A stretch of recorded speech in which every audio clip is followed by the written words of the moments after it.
ഓം ശ്രീ മഹാഗണപതയേ നമഃ. ഓം ശ്രീ ഗുരുഭ്യോ നമഃ. ഇന്ന് നമ്മൾ നമ്മുടെ ജാതക ബാലപാഠങ്ങളിൽ ഒരു 20ാമത്തെ പാഠമാണ് വായിക്കുന്നത്. 20ാമത്തെ പാഠമായി കഴിഞ്ഞു.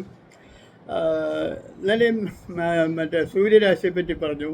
അപ്പോൾ ഓരോ മാസത്തിൽ സൂര്യൻ എവിടെ നിൽക്കുകയാണെന്ന് നമുക്ക് ആ മാസം കൊണ്ട് പറയാൻ പറ്റുമെന്ന് പറഞ്ഞു. മേടമാസമാണെങ്കിൽ സൂര്യൻ മേടരാശിയിൽ. മേടരാശി എന്ന് പറഞ്ഞാൽ ജാതകത്തിലെ 12 ഘട്ടങ്ങളിൽ മുകളിലത്തെ ഘട്ടത്തിൽ രണ്ടാമത്തത്.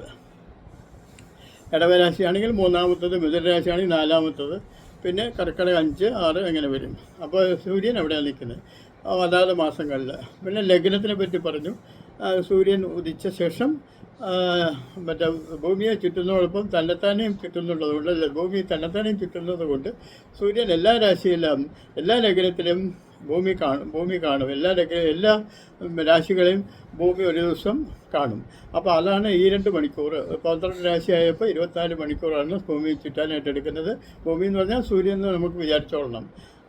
സൂര്യൻ ഭൂമിയെ ചുറ്റുന്നു നമുക്ക് പറയാൻ പറ്റില്ലല്ലോ ഇടയ്ക്കിടയ്ക്ക്. പക്ഷെ അതേ സമയത്ത് നമ്മൾ കാണുന്നത് അങ്ങനെയാണ്. അപ്പോൾ 2 മണിക്കൂർ, അപ്പോൾ 12 മണിക്കൂർ, ഒരു 24 മണിക്കൂറിൽ 12 രാശിയും ചുറ്റും, 12 രാശിയും കാണും. അപ്പോൾ ഒരു ദിവസം 4 മിനിറ്റാണ്.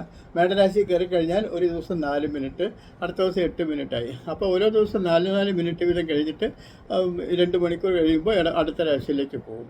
അപ്പോൾ മേടരാശിയിൽ സൂര്യൻ ഉദിച്ചിട്ട് എത്ര മണിക്കൂർ കഴിഞ്ഞു, എത്ര മിനിറ്റ് കഴിഞ്ഞിട്ടാണ് അന്ന്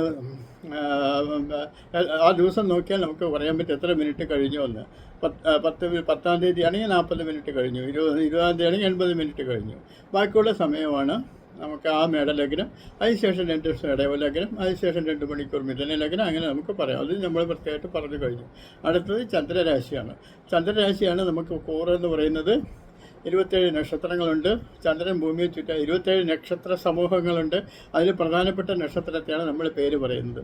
അപ്പോൾ 27 നക്ഷത്ര സമൂഹങ്ങളിൽ 12ആയിട്ട് ഭാഗിക്കുമ്പോൾ 2.25 നക്ഷത്രം വരും. അപ്പോൾ ഒരു നക്ഷത്രത്തിന് 4 പാദം എന്ന് നമുക്ക് കണക്കാക്കണമെന്ന് പറഞ്ഞു.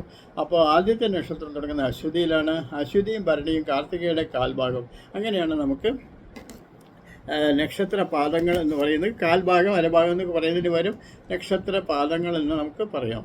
അപ്പോൾ ഈ നക്ഷത്ര പാദങ്ങളെ പറ്റി നമ്മൾ ഇന്നലെ പറഞ്ഞു കഴിഞ്ഞു.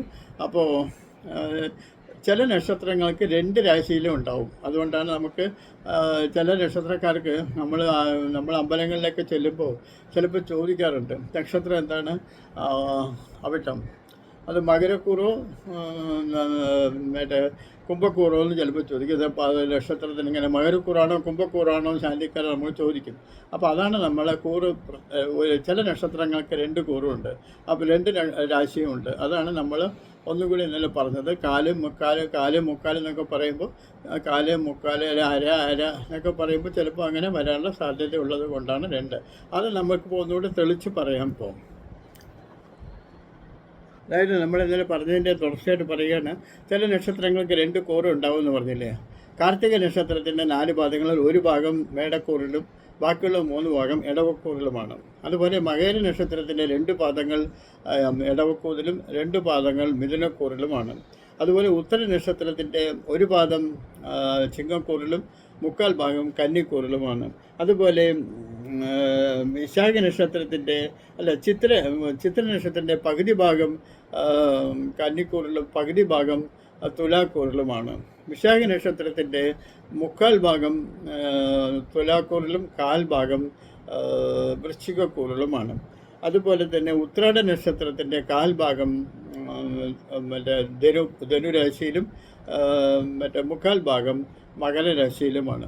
അതുപോലെ തന്നെ അവിട്ടത്തിൻ്റെ പകുതി ഭാഗം മകരരാശിയിലും പകുതി ഭാഗം കുംഭരാശിയിലുമാണ്. അതുപോലെ തന്നെ പൂരുരുട്ടാതിയിൽ 3/4 ഭാഗം കുംഭരാശിയിലും 1/4 ഭാഗം മീനരാശിയിലുമാണ്. അങ്ങനെ മൊത്തം 3, 3, 6, 2, 8 നക്ഷത്രങ്ങൾക്കാണ് 2 രാശികളുള്ളത്.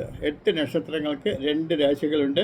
കാർത്തിക, മകയിരം, ഉത്തരം, ചിത്തിര, കാർത്തിക, മകയിരം, 9 നക്ഷത്രം. 9 നക്ഷത്രങ്ങൾക്ക് 2 രാശിയുണ്ട്.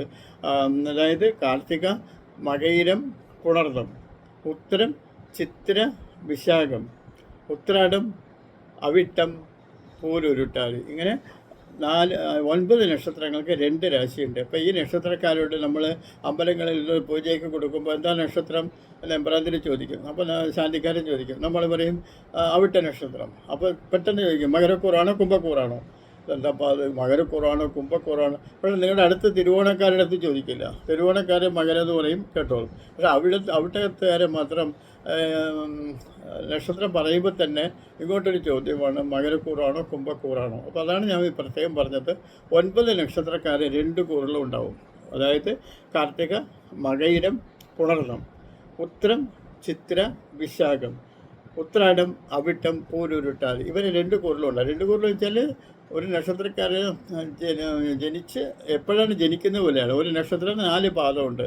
ആദ്യത്തെ പാദമാണെങ്കിൽ ഒരു കൂറിലും, അടുത്ത 3/4 ഭാഗമാണെങ്കിൽ വേറെ കൂറിലും, അല്ലെങ്കിൽ ആദ്യത്തെ പകുതിയാണെങ്കിൽ ഒരു കൂറിലും, അടുത്ത പകുതി വേറെ കൂറിലും. അങ്ങനെയൊക്കെയാണ് ഈ 9 നക്ഷത്രങ്ങളും 2 കൂറിലും വന്നുപെടുന്നത്. ഇതെങ്ങനെയാണെന്ന് നമുക്ക് നോക്കാനില്ല, തിരിച്ചു മറിച്ചും പറഞ്ഞു കഴിഞ്ഞു. ഇങ്ങനെയാണ് സംഭവം. ഒരു 2.25 നക്ഷത്രമാണ് അത്. ഒരു സ്ഥലത്ത് കാലാവുമ്പോൾ ഒരു സ്ഥലത്ത് 3/4 എന്നുള്ളത് തീർച്ചയായും. അല്ലെങ്കിൽ ഒരു സ്ഥലത്ത് അരയാവുമ്പോൾ അടുത്ത സ്ഥലത്ത് അര. ഇങ്ങനെയാണ് നമ്മളിതിനെ 108 പാദങ്ങളായിട്ട് പിരിച്ചിട്ട് 108 പാദത്തിൽ 27 നക്ഷത്രങ്ങൾക്ക് കൊടുത്തിട്ട് 27 നക്ഷത്രങ്ങൾക്ക് 108 പാദങ്ങളാക്കിയിട്ട് അതിനെ 12 രാശിയിലേക്ക് കൊടുക്കുമ്പോൾ ഒരു രാശിയിൽ 9 പാദങ്ങൾ വരും. 9 പാദങ്ങൾ എന്ന് പറഞ്ഞാൽ 2.25 നക്ഷത്രം എന്ന് നമുക്ക് പറയാം. ഇതിൽ കാർത്തിക, മകയിരം, പുണർന്നം, ഉത്തരം, ചിത്ര, വിശാഖം, ഉത്രാടം, അവിട്ടം, പൂരുരുട്ടാതി. കാർത്തിക, മകയിരം, പുണർന്നം, ഉത്തരം, ചിത്ര, ചോതി, ഉത്തരം, ചിത്ര, വിശാഖം, ഉത്രാടം, അവിട്ടം, പൂരുരുട്ടാതി 2 രാശിയിലും വരും.